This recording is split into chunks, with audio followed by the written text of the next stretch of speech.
Okay, watu wa job za cruise ship, kuna pia cruise ship ingine inaitwa Princess. So unakam hapa, unatafuta cruise ship Princess, ndio hiyo. Unakam, unaona imeandikwa hapa W Princess Cruises. Okay, hii pia iko na jobs mingi sana. Unakuja hapa chini kabisa, hapa hivi kwa careers. Okay, unatafuta careers overview. Haya, kuna jobs, unaona wameandika now hiring, it means wanataka watu saa hii. So hii kama ni corporate kama nini, hapa nakuja kwa hii now hiring and then you search jobs. Okay,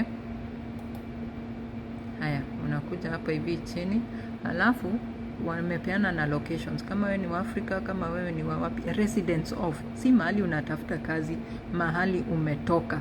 I repeat, where you come from, not where you are applying for a job. So sisi ni wa Kenya, tumetoka Afrika, so you come and residents of Africa, you apply now. Hii ni ya wa Afrika, usiende mahali kwingine. I hope nime explain hiyo vizuri, umeelewa. Ni mahali umetoka Afrika, unakuja una click hiyo for Africans. Okay, alafu unakuja hapa hivi, kuna view job opportunities, ndio hizo job zote zenye ziko hapo. Kuna pantry, kama wewe ni chef, kama wewe ni photographer, kuna job zote za wanaume, za wanawake, kila mtu hawezi kosa job, at least hata moja unaweza apply. Kuna job ya waiter, kuna photographer, kuna production, kuna rooms. Kama unataka kufanya job ya nini, ya clean rooms, room division attendant. It's just an example. Sijasema nyinyi wote mfanye hii ama mtu afanye hii peke yake, hapana. Unaona key responsibilities, clean room, nini, hata si kazi ngumu. Okay, then skills, knowledge, expertise, must have a command of English, comprehensive healthcare.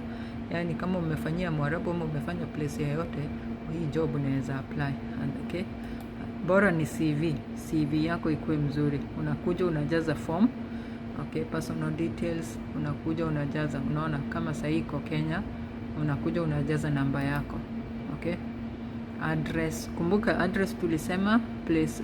Kama hauna address unatumia shule, hosi ama kanisa iko karibu na wewe, tao, country yenye umetoka, postcode, profile yako, una attach CV yako. Kama saini ya housekeeping unaweka hiyo, priorship si lazima. Okay, unakuja unajaza hii form yote mpaka do you hold a valid CFR, unasema hapana juu hauna.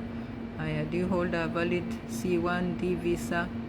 Saini lazima uapply. Kumbuka tulisema kuapply mambo ya D1 visa. Okay, sahi hauna lakini uta apply. Unakuja hapa hivi, ukimaliza submit application.